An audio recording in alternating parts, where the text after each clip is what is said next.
আসসালামু আলাইকুম, আমার নাম মোহাম্মদ রাজীব।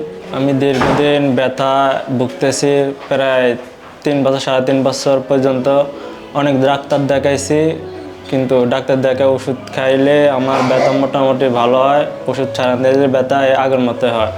এভাবে অনেক দিন ভোগার পরে অনলাইনে শহীদুল স্যারের ভিডিও দেখলাম শশী হসপিটালে। তারপরে ভিডিও দেখার পরে এই জায়গায় আসলাম। আসার পরে শহীদুল স্যার আমাকে 30 দিনের ট্রিটমেন্ট দিল। 30 দিনের ট্রিটমেন্টে আমি এখন মোটামুটি সুস্থ আছি। আগে আমি তো উঠে দাঁড়ায় মানে যদি বসতে যাইতাম বসতে পারতাম না, বসলে আবার উঠতে পারতাম না। এখন মোটামুটি পারি। না, এই জায়গায় কোনো কিছু দেওয়া হয় না, শুধু প্রাকৃতিকভাবে ম্যানুয়াল করা হয়েছে আর আকুপাঞ্চার করা হয়েছে। আগে এভাবে বসতে মানে ডিরেক্টলি বসতে পারতাম না, অনেক কষ্ট হইতো।